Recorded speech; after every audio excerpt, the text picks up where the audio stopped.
I first went to go see this movie, I expected it to be complete trash. I was proven wrong.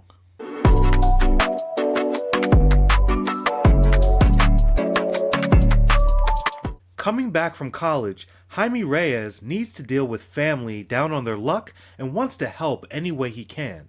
He looks to get a job at a tech building, and that's where things get interesting. The movie starts with Jaime and the Reyes family and a very strong sense of heritage and never lets go. The movie was a perfect example of not pandering. The conversation flowed from English to Spanish and back again throughout the movie and didn't shy away from it at all. Also, showing the family dynamic, the way the conversations bounced off each other, were done very well. It was beautiful and became an important thread or vein throughout the storyline and storytelling. I was pleasantly surprised, especially the way that the DCEU has been broken of late. I wasn't expecting to have enjoyed myself. I think I know why this film worked. Blue Beetle was a fun and funny movie that didn't need to lean on any of the past DCEU projects, was able to stand on its own 2 feet, and had all the time to be itself. Although we have seen versions of this story, the characters and some of the plot make it its own. Speaking of characters, although some missed the mark, kept you engaged in what was going on, and drove home the theme of family and the strength they have when they're together. The standouts: George Lopez, perfect comic relief with a heart, the father giving wisdom, and Nana, she has a past,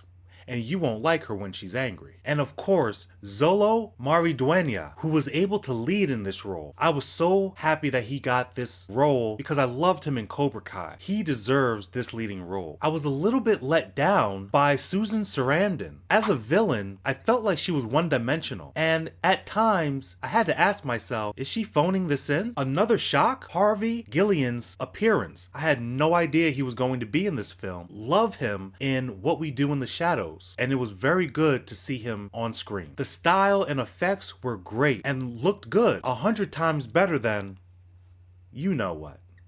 Even as the beetle was attaching himself to Jaime, it was a little disturbing. Like, it looked a little scary. It looked alien and otherworldly, just like it needed to be. And the action scenes throughout were good. Not great. They were typical. Typical martial arts, nothing too special. Obviously, when he puts on the suit, he's able to do a lot more in the vein of what we've seen before. Very typical. I noticed that this film kind of took the Iron Man 1 approach, flying to test out the suit. And even towards the end, there was a battle that really reminded me of the Warmonger battle that Tony Stark had to fight in. If it ain't broke, don't fix it. This movie was good. Family is definitely the theme, and I noticed Jaime was never actually without his family. No matter what was going on, they were always together, which drove the family theme by them interacting with each other. We even get some small family team-ups, which was good to see, especially when we're on this journey with them and seeing how they interact, but also coming to each other's aid and what that truly means. Overall, I gave this movie a 3.5 out of 5. The action was entertaining, the movie was fun and funny, and strong family theme are the pillars that hold this movie up. But